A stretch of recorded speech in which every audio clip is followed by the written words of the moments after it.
aficionado, John Stamos.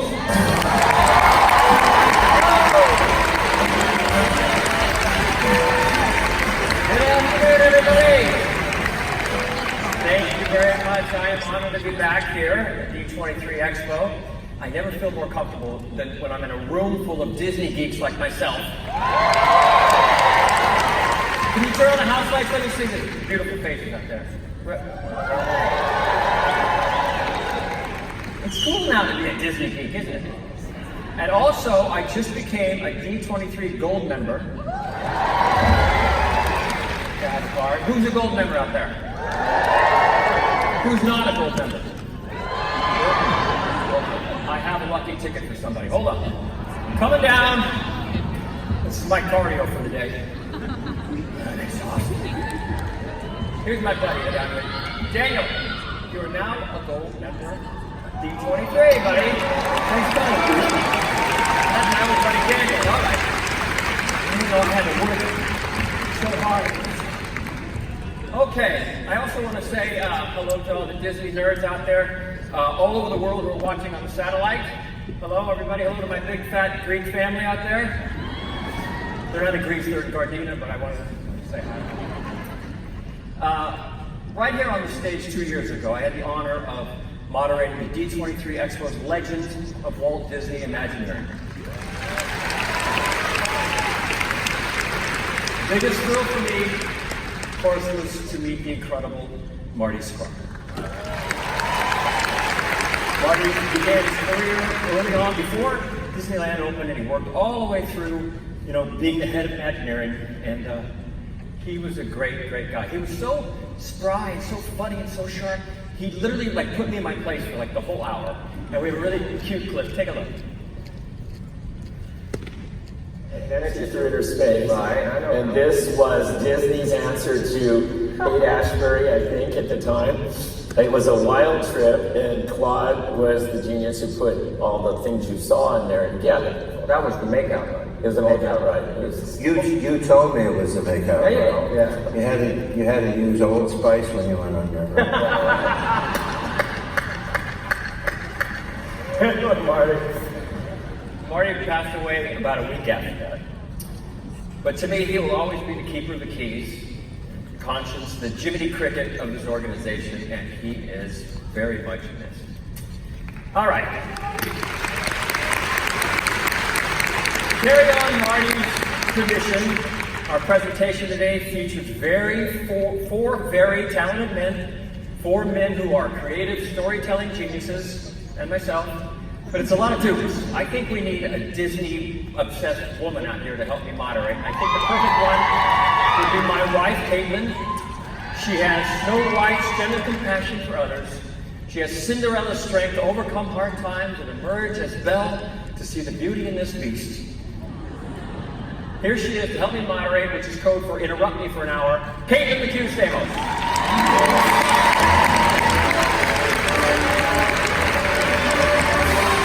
Been here for 4 days, standing in line. Thank you so much to my Prince Charming and fairy god husband.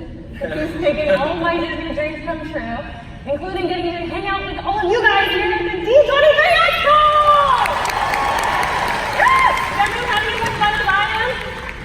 Yes! Come sit down here, done ready?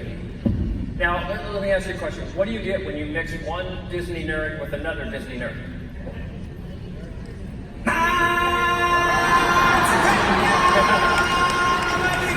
He came out just like that. You know, both of us are so Disney obsessed, and we're also obsessed with the legends that you're about to meet. We wanted to name our son Walt, Mowgli, Marshmallow, Dreamfinder, Tony, Han, Don, Stamos. But it was a little long. Actually, I wanted to name him just Pooh. After my weird uncle who rarely wears a shirt. He wears a shirt but doesn't wear pants. John and I have been fortunate enough to have all of our Disney dreams come true. Yeah. Over and over again. Yeah, the happiest memories in our life all seem to be connected to some sort of Disney experience. Yeah. Theme parks for our birthdays and the Disney movies that have inspired us and helped shape who we've become. We got engaged at Disneyland, we honeymooned at Disney World, Yeah, and I got to go to the grand opening of Captain EO. I was at that grand opening. Oh, yeah. Yeah, I should have said hi to you. Oh, I would have said hi, but I was 6 months old. What's that? Time to introduce the legends? Okay, we got to start the show. First up, the true Disney legend who began his career as an animator under Walt Disney, working on such films as Sleeping Beauty and The Jungle Book, and returned for a whole new generation of films, including The Hunchback of Notre Dame, Mulan, Toy Story 2, and Monsters, Inc. Please welcome Floyd Norman!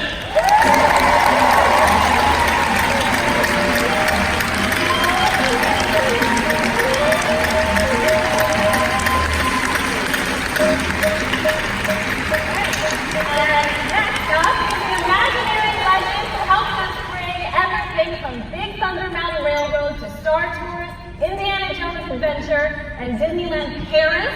It's Tony Baxter.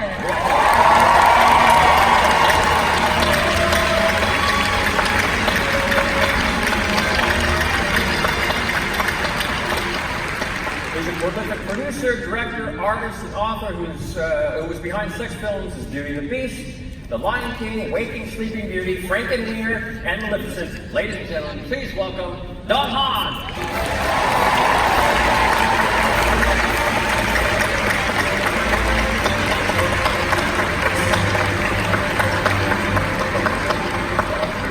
And last but certainly not least, this gentleman is at the forefront of a new generation of talented filmmakers at Walt Disney Animation Studios.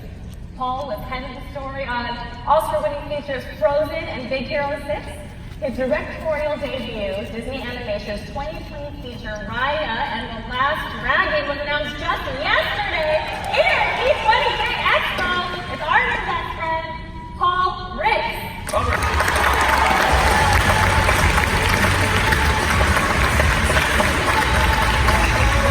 Welcome to the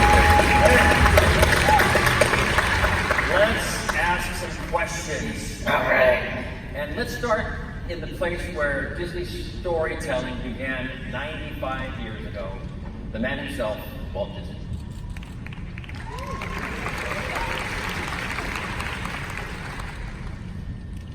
I believe it's a video.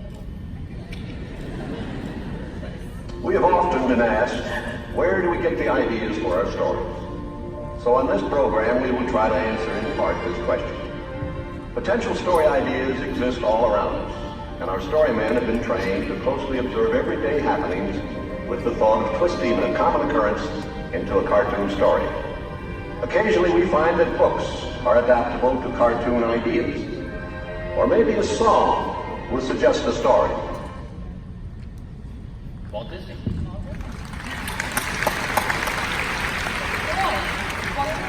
Walt's studio as an entertainer, you would draw hilarious cartoons of your colleagues and of Walt, which led to you being tapped to rewrite Jungle Book.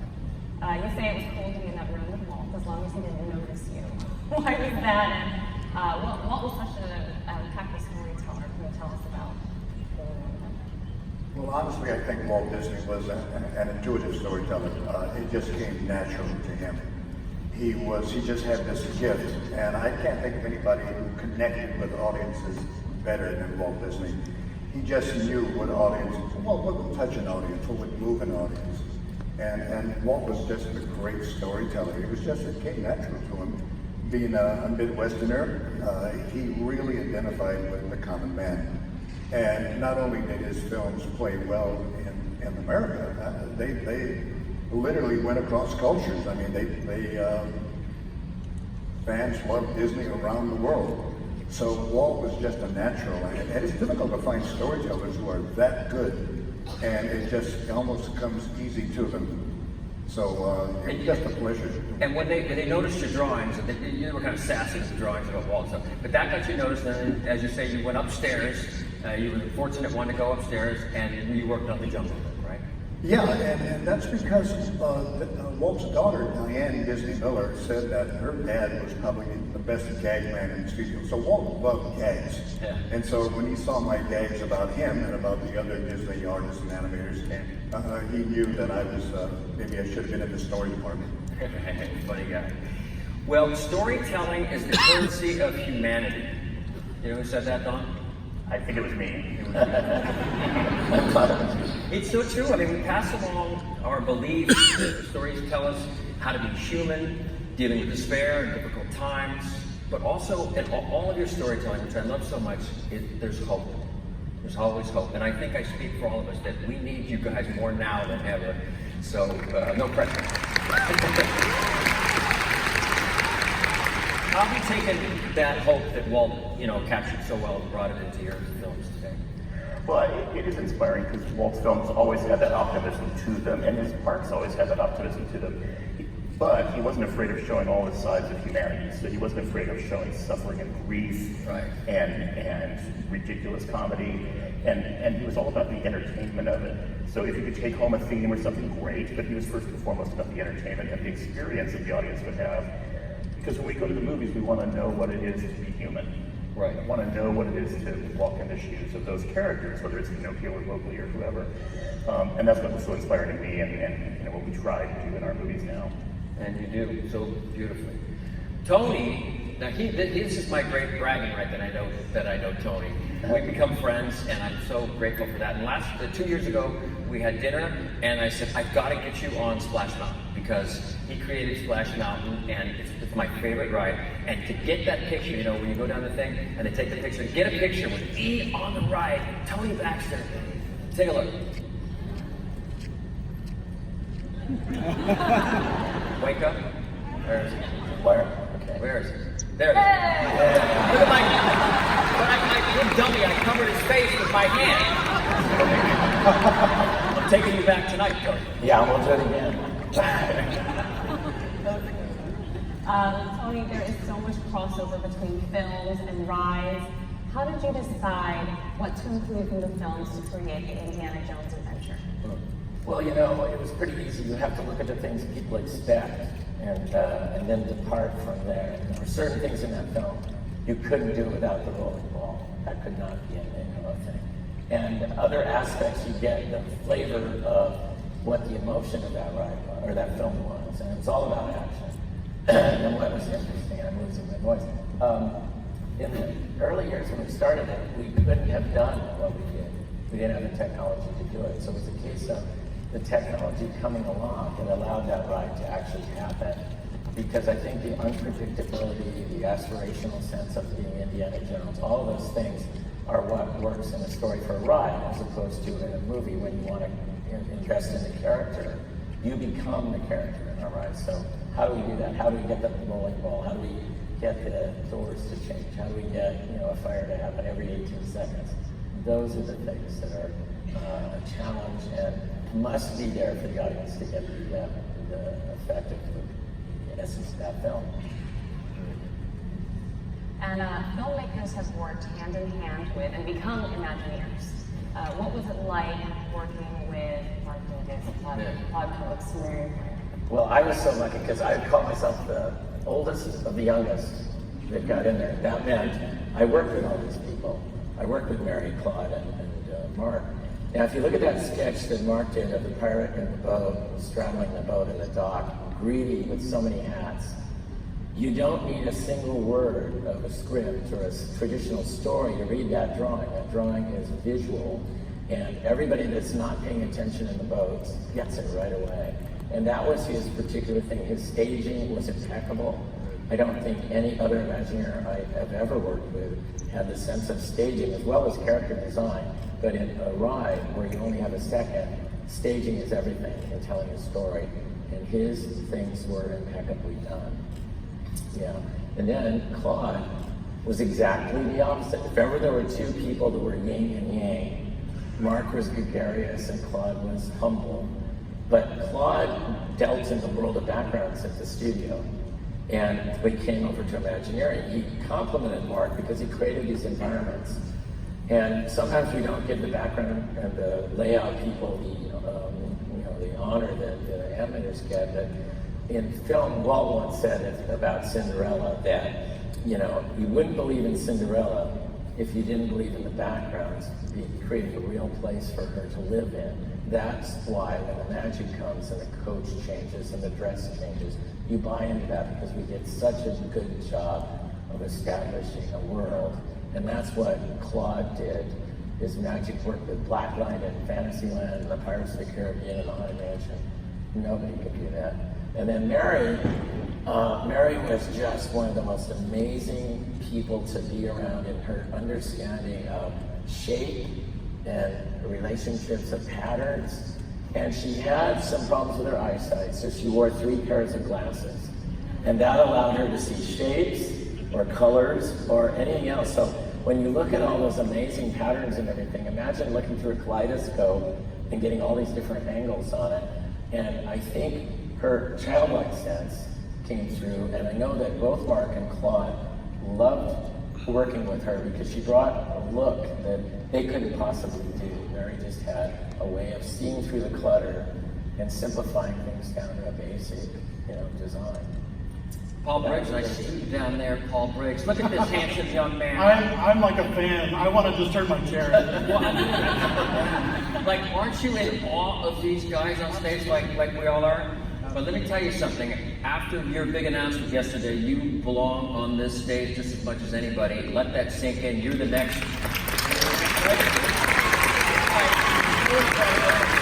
Go down, sweet man. He also drew this when I proposed to Caitlin. He made that little drawing for us, and we're very grateful. I never take this stuff for granted, so thank you. Well, I got to admit though, really quickly, it's a strange thing when you're laying in bed at 11 o'clock at night and you get an email on your laptop and it's from John Stamos that says, Paul, I'm laying in bed next to Caitlin. She's asleep and I'm trying to type really quietly, but I have to ask you something. I'm like, where is this going? Luckily, to help with their engagement. I needed help. That first instance, I was like, this can go in a lot of different places. What's your approach to storytelling? What's the first movie, Walt Disney movie you were in? My favorite? Yeah. Raya and the Last Dragon. I do love, each one has a very, and this is actually how I do approach storytelling. Each one has a very different meaning for me that I've worked on. I love all of the classics too, though. But I come at it from a very personal place. And when I look at Frozen, for example, he's Marshmallow. I did do Marshmallow. I'm a giant angry, I'm also Yama in Big Hero 6. Like, I play these giant angry characters, but I'm not an angry person. I hope I'm not.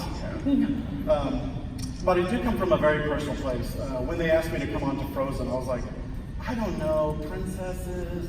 I love that. I love the singing and everything, but I'm trying to find the connection. And I met with Jen Lee and we talked about sisters.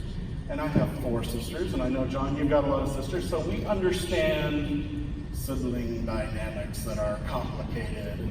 And so when Jen started telling me about this story about the sisters, I was like, I'm in. I get this family love, this family bond, that you would do anything for them at the end of the day. And even Big Hero 6, when they asked me to come on to Big Hero 6, I love superhero stories, I love Marvel, but really at the end of the day, Big Hero 6 is a story about loss and grief and accepting that into your life. And I was like, I get that. I had lost my mom a year earlier, so I was like, this is a story that's important to me that I think other people will connect with and empathize with. So that's really, I think, always what drives my storytelling. And also, you know what though, real quickly to say this as well, Dean and I talk about this a lot with our movie, Raya and the Last Dragon. There's something special you want to say. I mean, Dean always says, like, it's the song in your heart. And I believe that too. There is a song, I view movies as songs, and that's something that, I guess that's also a big part of it. It's just like, what do you want to tell the world and sing out to the world? Nice. Well, that's sort of what Dawn was saying, what you were saying about what Walt did when he showed, despair and loss and then hope at the end, which is really nice. Or from Silly Symphonies to Fantasia, Mary Poppins, Walt knew the music that was so integral to stories.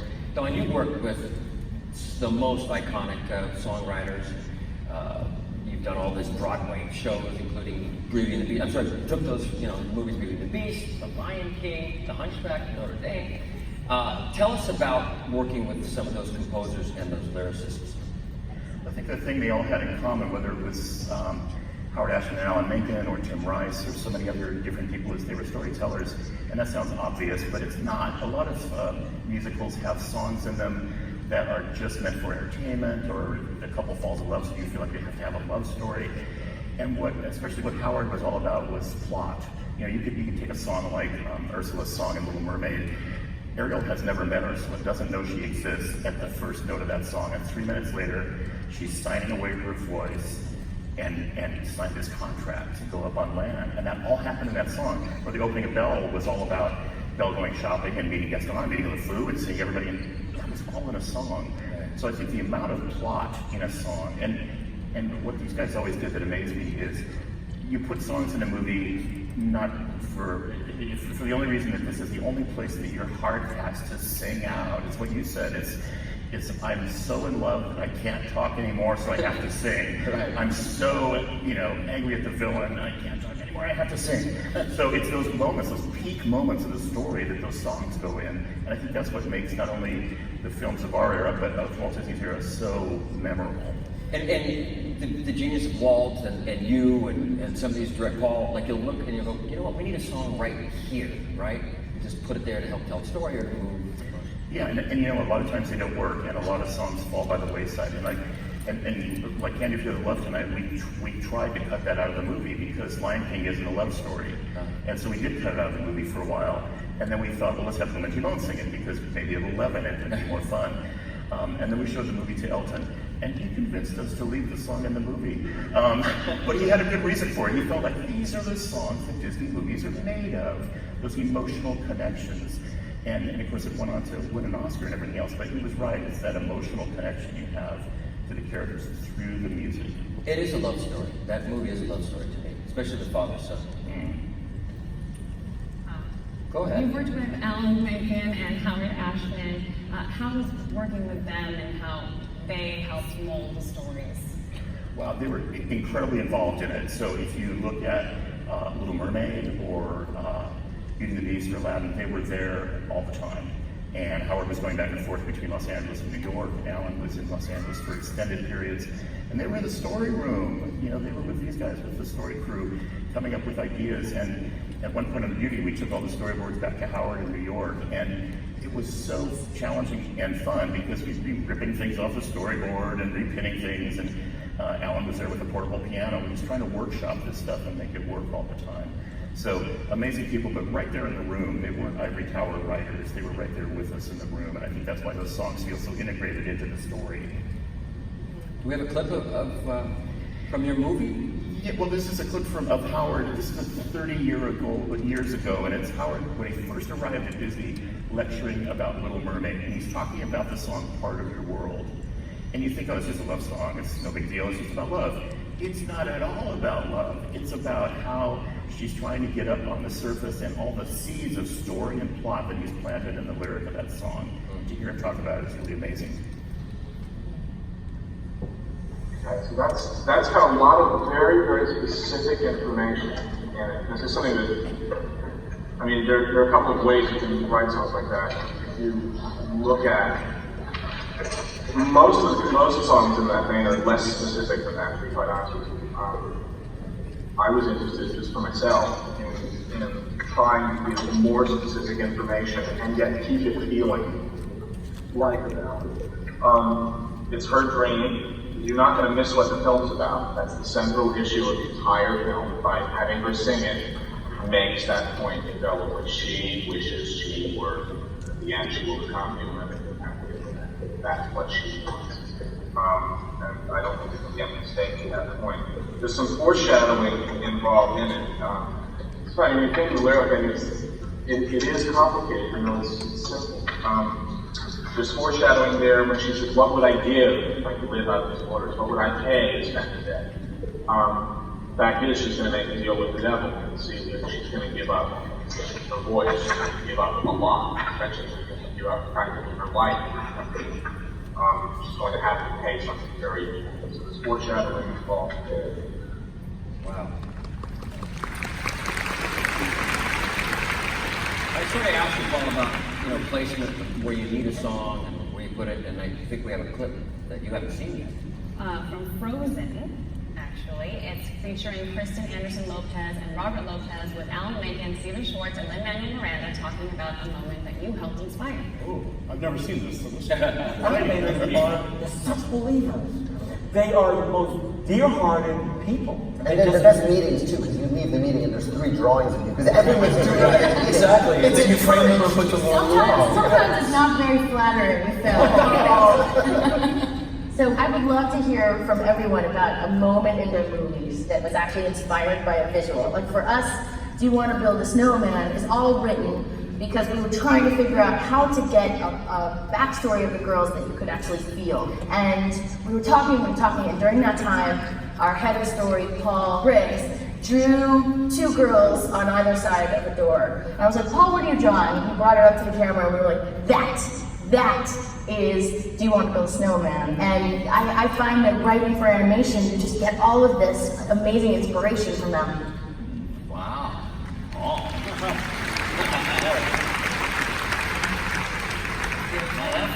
That's really special, actually. I do remember that day, and Bobby and Kristen were incredible. And it's the same thing. They're right there with you, just like, you know, Ashman and Lincoln were in there. It's like they're just helping you sculpt and, you know, shape this story. And then when you're sitting in the theater and you see that character and you see the audience react to it, and you watch us just forget our lives, whatever we're going through, and dig into that story. How does that feel? It's really, really special because you invest so much into developing them. You stop developing them and they become real people. I care so much about Lana Nelson. And so when people have this reaction to them where they care just as much about them as you do, it's extremely powerful. That's a beautiful gift that you have, all of them. Floyd, we haven't heard from you in a little bit. Let's talk about the process. Like, I remember you were saying that, like, you'll do something that gets thrown out, do something thrown out, do something thrown out. Like, talk to us about that, and then also, like, has there been something great that you just loved that got thrown out? Well, that is the story development process. It's mainly trying out ideas. And I tell young story artists who are just coming into this business that most of what you do will be thrown away. Hear that? Almost everything you do will be thrown away, but we keep the good stuff. There was a lot of stuff you didn't see in the Jungle Book because Walt Disney decided that it didn't work. So consequently, it was cut from the film. You remember anything specific? Well, there's one sequence I remember very much, Rocky the Rhino. Okay. Rocky the Rhino was a very wacky, zany character voiced by Frankie Fontaine. I don't know if you remember, he played Crazy Guggenheim on Jackie Gleason's show, for those of you who are old enough to remember Jackie Gleason. But Walt didn't think Rocky the Rhino was very funny, so that sequence was cut. But, you know, it doesn't break my heart when something's cut from a film. We had a marvelous sequence in the film Mulan. That was kind of cute. It's when Mulan and Shang had to share a tent together. It kind of risque, but in good taste.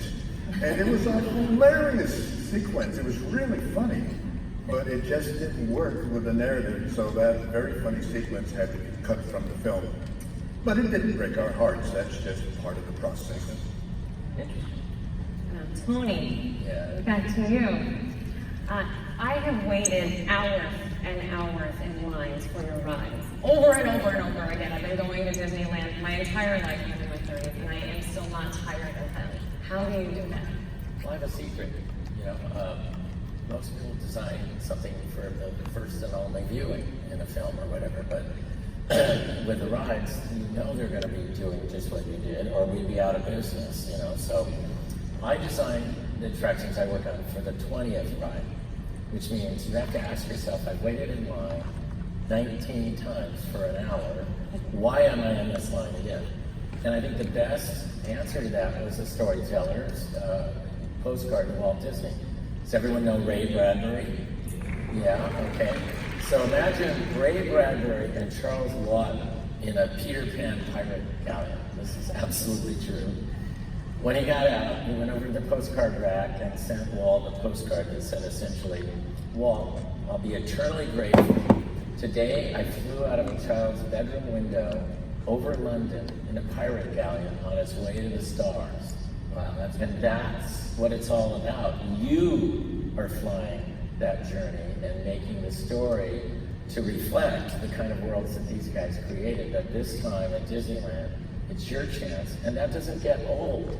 I think all of us today, I can tell you right now, there's a line that's 45 minutes to an hour long across the street to do that journey, to get to do that. So you put new stuff in, or do you put little hidden things, or yeah, well, like the other things we have to do is because we're taking a 90-minute product essentially and condensing it down to 5-10 minutes at the most, or even 90 seconds in a dark ride. You have to use other tools, like in the rendering there of Splash Mountain, the ending, the finale. It's the finale of the ride. So what do you do to tell that story? It's the end of the day, it's the autumn part of the year, and we've got more animatronic animals than you've ever seen in your life singing a good old finale. So that's a way of doing that. The other thing that my predecessors and we try to continue too is the magic of lighting to tell a story. You know, you can look at that Peter Pan flight down there and realize if we illuminated that room, it would be a room. But by turning out all the lights and then only illuminating what the artist brush paints, we control exactly that story. So you're only seeing the elements that, you know, take you away to another world. So you're in a room that's not much bigger than the stage we're standing on, not where you are, but right here. And yet, for all intents and purposes, you're flying over, you know, Never Never Land. So those are very powerful things. And John Hinch had you know, something that was very powerful that I thought was great about the environments of Disneyland, and that was eliminate all the contradictions, whether they're colors, their music, or things that don't reflect the main story that you're telling. So when you walk down Main Street, the music reflects not just music from the era of the turn of the century, but films and other stories that we've heard, that we love. So I was very passionate about putting Hello Dolly in that, because Put On Your Sunday Clothes is now a Disney movie. And, you know, the Fox deal. But, you know, yeah, right. Sound of Music too. Anyway. Was that song Married that was in Up, was that first on Main Street? Which one? The Married song? Married? Oh, yeah. So, I mean, but that's the whole thing. It triggers times in your life that reflect that place and strengthen it. Music becomes a tremendous aid. When people, you're not in a theater where you're paying attention, you're talking to your kids and all that, so you've got to work on a secondary level, and that's what the parks are all about. We're going to switch gears again. Let's see. As we all know, many Disney films draw from classic stories. Don, how closely do you stick to the source material for well-known fairy tales? That's an amusing question. We don't. I mean, the great tradition of Walt Disney storytelling is to say, oh, what a nice fairy tale, and then just, you know, throw it out, basically throw it out and start over again. Disneyfy it. You know, I heard Floyd talking about Jungle Book. That was notoriously storyboarded and thrown out a couple of times before the final version to lighten it and leaven it. If you look at the original fairy tales of something like Beauty and the Beast or Sleeping Beauty, a lot of times they're dark, a lot of times Little Mermaid, you know, they're very difficult to adapt exactly the way they are in Pinocchio. They're twisted and disturbing fairy tales, it's what attracts us to them. But there's something really wonderful and human about those stories that we are attracted to, but you have to be happy to throw things out and slay your darlings along the way and say, you know, this may have worked 200 years ago in a French court, it doesn't today. Yeah, absolutely. Were those fairy tales public domain, like you guys just yesterday or no? That's helpful. Yes, any of you can do it's a public domain thing. Paul, talk to us about research of the real life places and people, and you told me a great story about when you were doing research for Raya and the Hidden Dragon? Last Dragon. You missed the panel yesterday. You know, Raya's a dating app. It's a celebrity dating app. Bob Saget.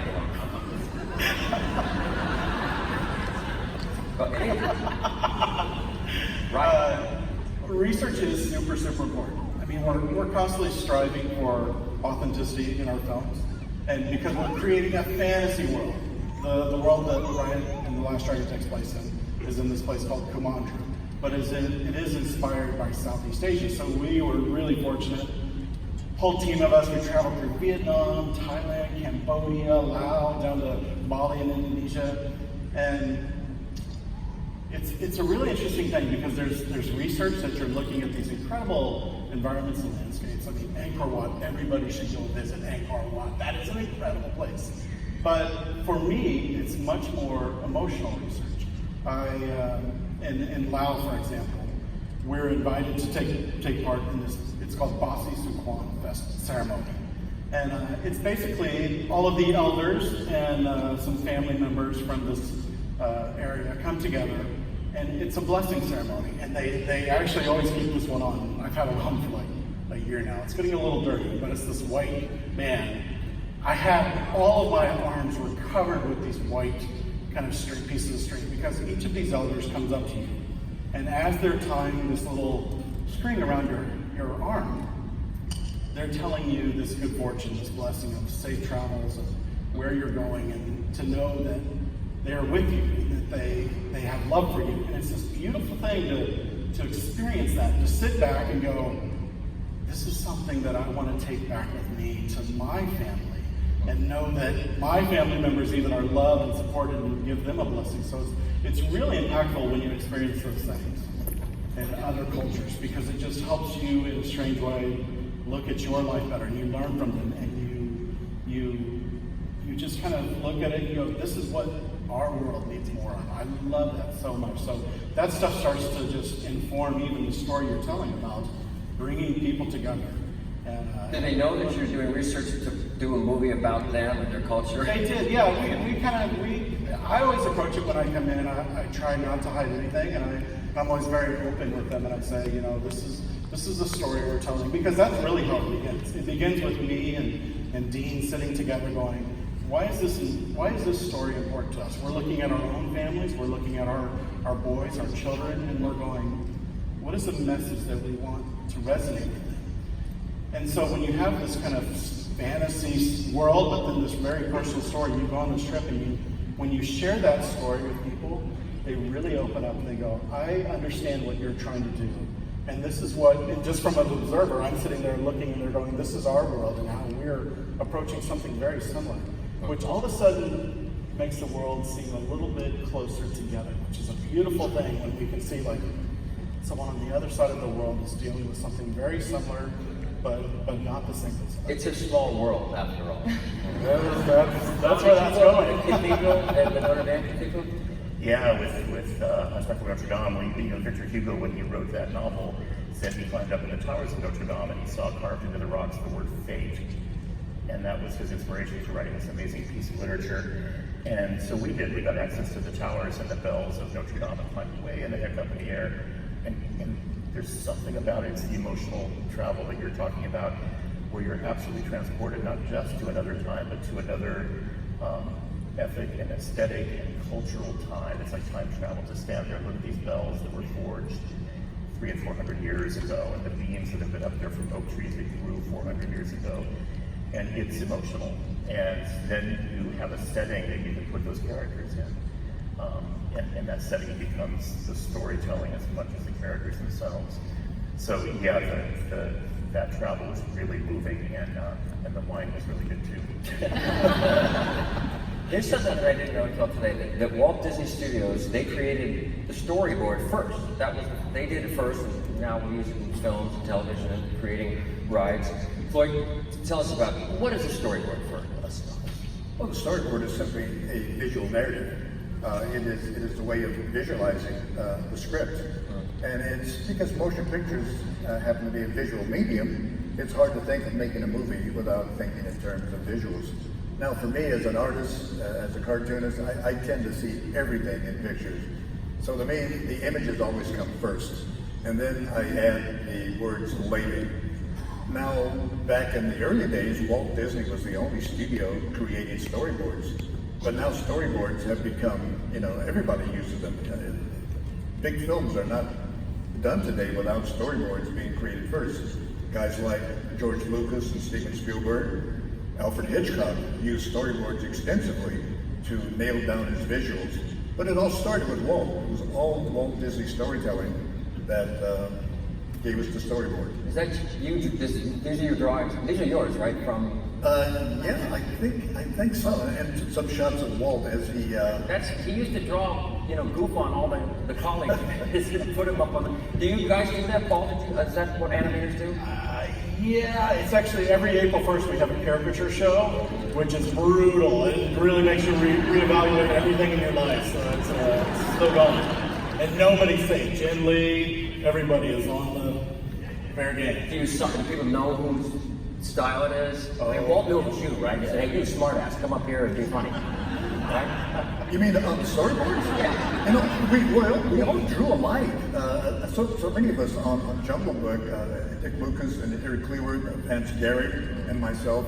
I honestly had a difficult time trying to tell my drawings from all the other guys because we were all drawing basically with a grease pencil. That was hard because Walt loved the grease pencil, the China marker, because he liked big, bold drawings. He liked ideas being put down boldly and dramatically. He didn't like a lot of frou-frou, so he wanted ideas to be clearly stated. So we all used these big, fat China markers when we did our storyboards. Would he go up with a marker himself and fix things, change things? No, usually Walt would just go to the board and rip things off. Now, theme parks have also used storyboards and models and computer simulations to create the immersive worlds that we love too. How do you like to visualize your attractions? Well, I'm a visual thinker, so the script always comes after the place starts to take shape. So you've got, maybe a piece of ground, maybe a challenge that the park has to fill an area with more people. Those become kind of the leading things, and then you kind of back into it by creating in case you're looking at Splash Mountain, it was a very tight piece of ground. And when it was under construction, it looked like the 5-story apartment building was going in next to the Haunted Mansion, because it was steel, and everyone's going, what have you done? But, we knew this story was going to fit. We start with New Orleans, we have the plantations of the Haunted Mansion, and then out into the bayous. So we had a nice segue there. And once we planted it all out, like the model looked, and the models give us so much confidence that it's going to work. So when everyone is at the park freaking out about this big giant building, we're seeing this model, we know where it's going, and so that becomes, in the same way as the storyboard is so critical, and we do them too, but the models become something where you can't cheat. There's no way to cheat. It's the same piece of ground, only miniaturized. So many times those models are built big enough that they can be used in the field, so that 1 inch in the model equals a foot of ground in the space. So it's an incredible tool to us. But there was a bunch of extra figures laying around from America Sings. No, well, and we have these figures. What are we gonna? These elements. I think for me, when Marty used to call it the blank sheet of paper. Yeah. And by that, it's like we don't even have an idea. We just know we need to do something. How are we going to do it? The best way to get that quick is to think of something that you were completely, inspired by, or just became such a part of your life. Something like touched you, like the Wizard of Oz, or for me, the Moses parting the Red Sea. And if you look closely here, you can see Triton, King Triton, parting the seas to our original seas pavilion idea. And we didn't build it as Floyd says. We don't always build everything. I think it would have been great though. But we had Triton throwing his Triton out at the water and partying it, and then allowing all the guests in the audience to walk through the ocean into the story of the sea, which I thought would have been a very theatrical, very Disney thing, and very aspirational. And it would have given me my bonus as well. Yeah. We did it over at Universal, so if you want to go over there, they come to see it, you can walk right. Well, what? Hey, we both like this guy, don't we? Oh, Figure, my favorite. We were on a track, and we had gotten Dreamfinder, and I watched Magnum P.I., the story I've told about Magnum hit a goat, and he told Higgins it was just a figment of his imagination, and Higgins said, "Figments don't eat grass," and I said, "There's our name." Anyway, what turned it into something that everyone could digest and really fell in love with was we brought the Sherman Brothers again for music, came on board, and we said, can you create a song like they did for Small World and they did for the Great Big Beautiful Tomorrow, Carousel of Progress, and tiki room. How do you explain this complex thing of gathering? You're gathering information, storing it, and then creating something new from the things you learned today. And they said, we got it. And so out of that came one little spark. And then that just became the unlocking moment to kind of create that whole craft. Hey, Paul, you are have been a sort of a part of the movement of bringing more women into the Walt Disney Studios, right? I think, yeah.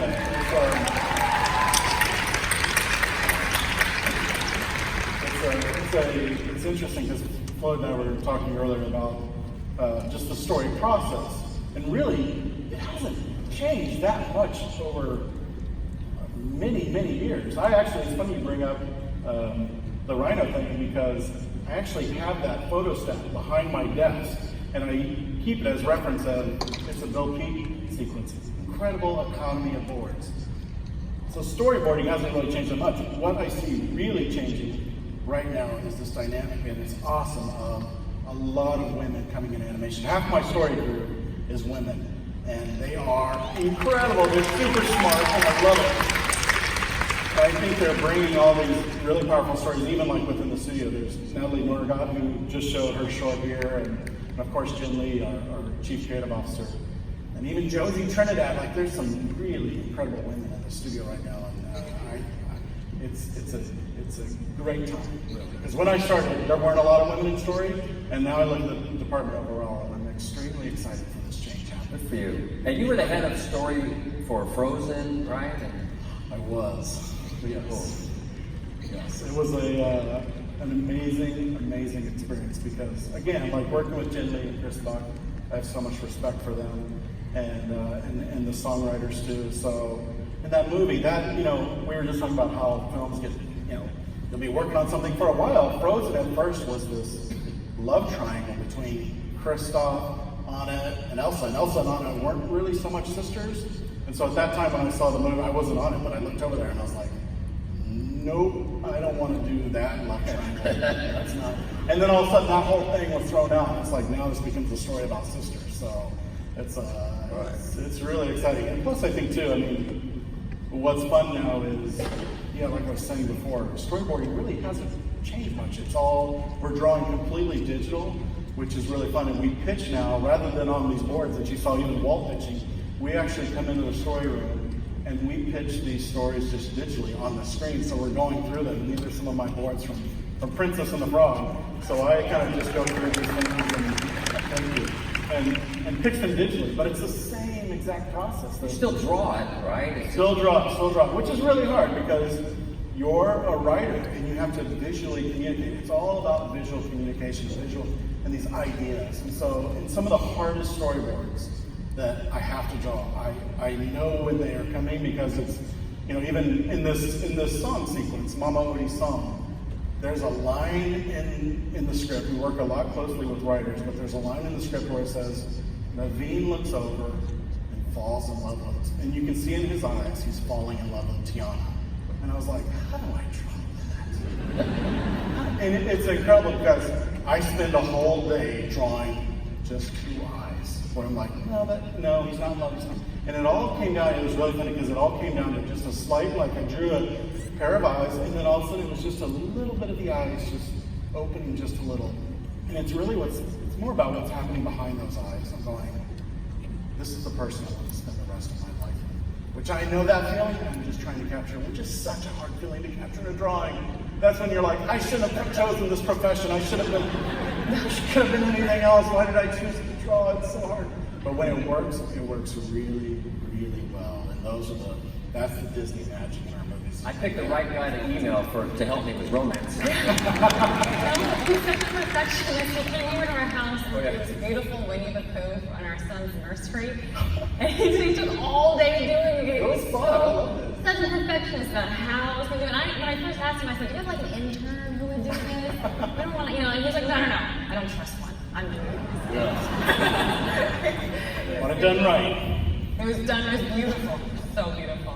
A lot of storytelling does have to do with the background and the world that these stories belong in. We talked about with Tony and the rides, but I want to talk about the films as well. We Disney films like Sleeping Beauty, Wonderland, Temple of Jungle Book. the incredible live action world with 20,000 Leagues Under the Sea, Mary Poppins, Tron. Don, how do you create these entirely new worlds for film?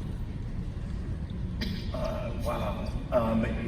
It's about creating a sense of transportation for the audience. I always feel like creating a world is like the transportation business, where you take the audience to a place and a time that they can never go themselves. And when we go to the theaters, we want to get that feeling of suspended reality. We want to go feel and kind of walk in the shoes of other characters. And the environment in that world is very much a part of that. And it is, by the way, if you're making attractions or if you're painting oil paintings 100 years ago or painting on cave walls, the work of an artist, he or she a writer or artist, is to show you what it's like to be me, show you what it's like to walk in my shoes for a day. If you can do that, that's the macro aspect of the world you're building. Then you can get down to, okay, how can that world help tell my story? How can you walk into a room and there's no character in there?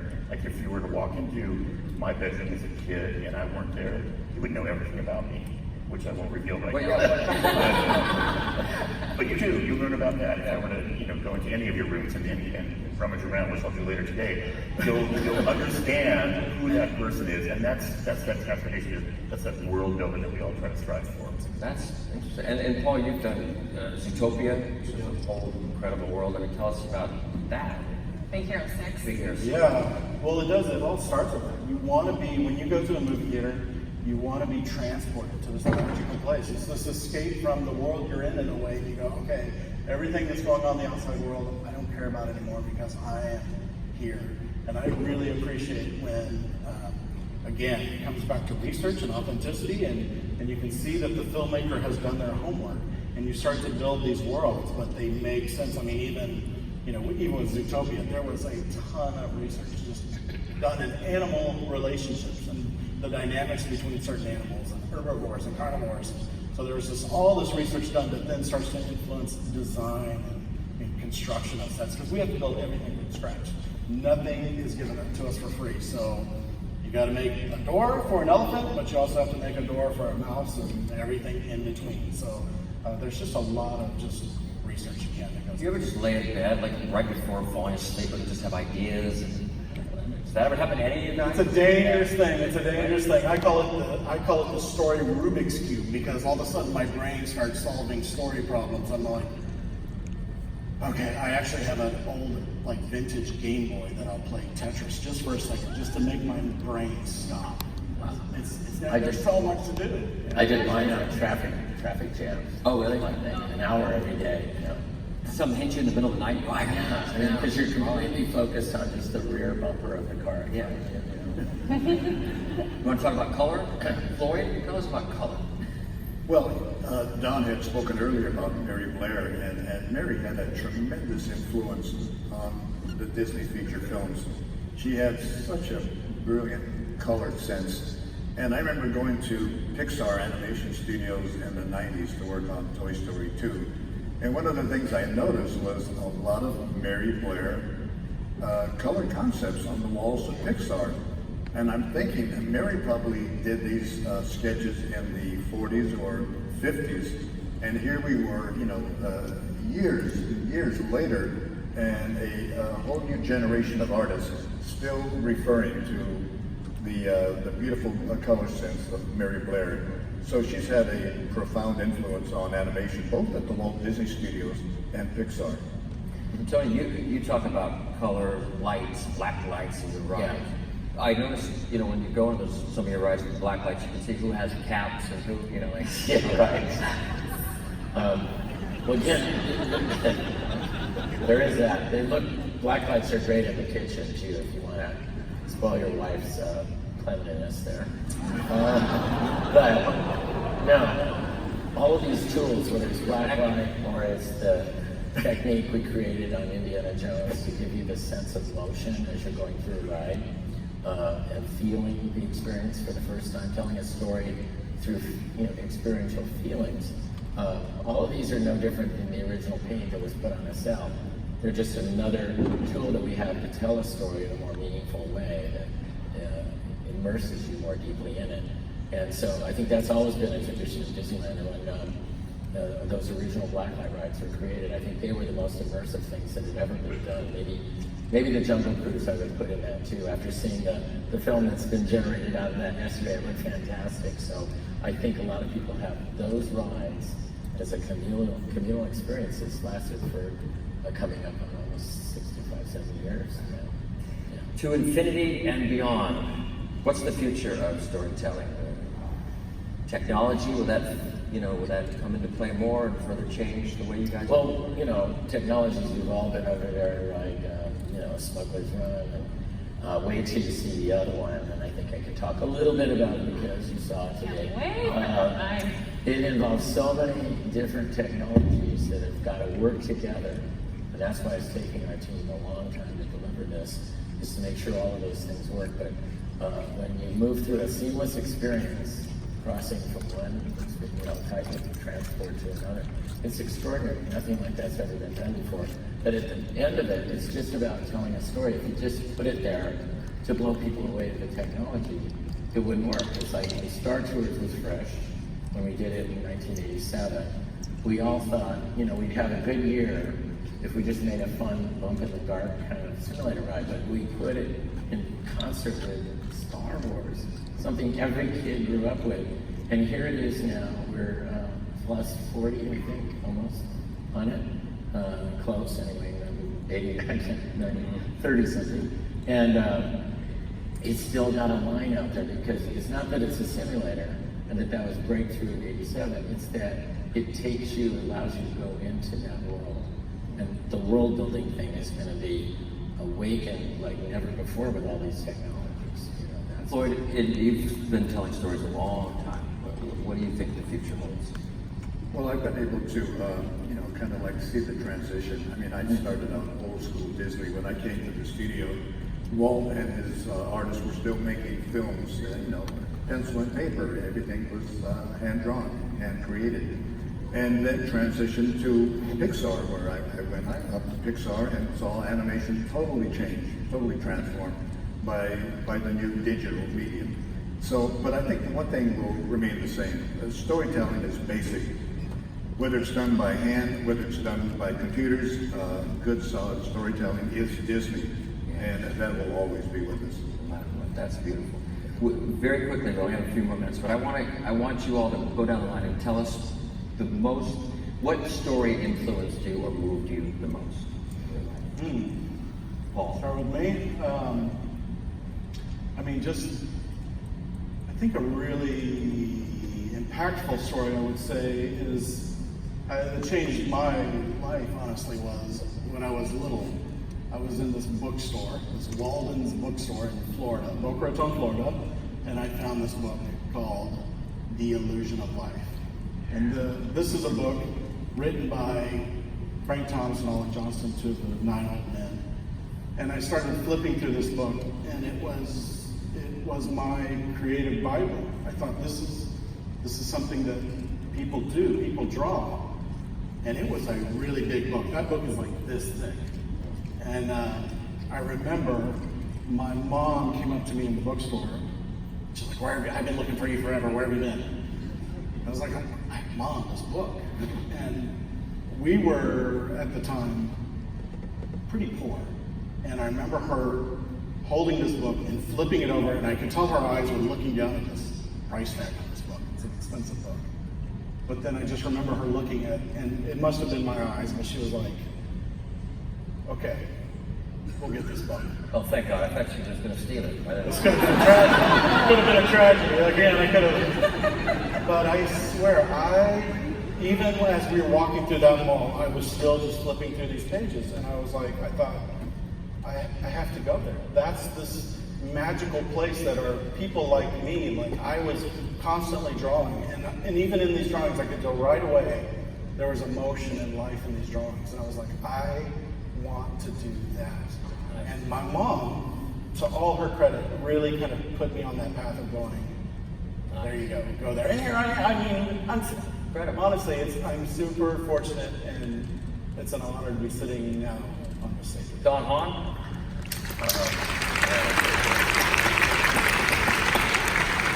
I feel the same way.